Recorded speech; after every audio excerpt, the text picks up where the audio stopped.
Let's bring in NBC News analyst Clint Watts, a former special agent with the FBI. Clint, good morning. This is a fascinating and tragic case. And when you look at some of these facts that we now know, especially this breaking news about an inscription of some sort on the shell casings themselves, what do you make of what we know?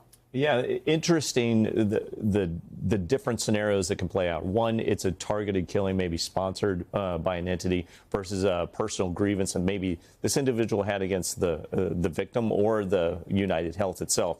Looking at the two, the reconnaissance obviously was done and was quite remarkable.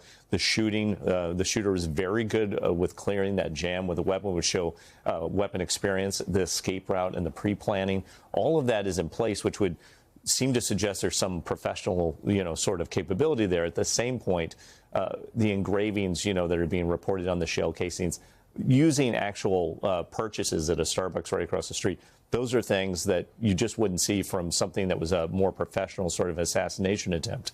You wouldn't be caught on camera either.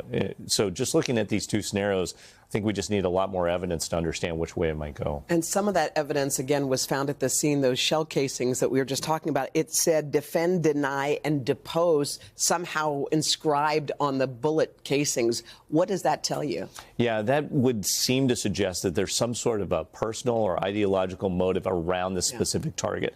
What you also saw in that video is it was going after that gentleman, but not anyone else. So this is not a random shooting.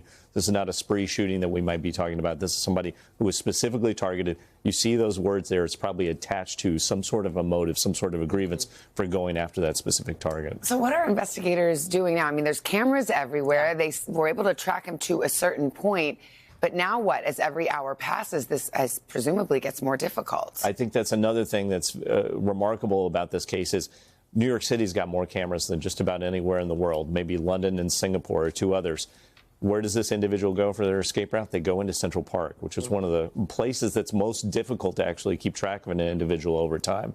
So from now forward, I'm sure the NYPD are moving very aggressively on really three things.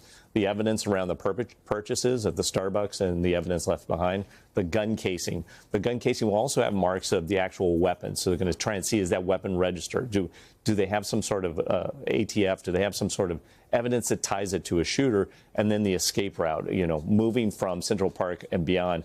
I'm not seeing much reporting on it yet. I'm hoping they can break that case open today. Are you surprised they haven't caught him yet at this stage?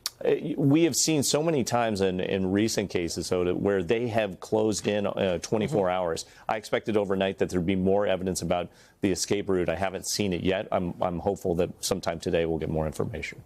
Thank you, Clint. Appreciate it. Thank you. Hey, thanks for watching. Don't miss the Today Show every weekday at 11 a.m. Eastern, 8 Pacific on our streaming channel, Today All Day. To watch, head to today.com/allday or click the link right here.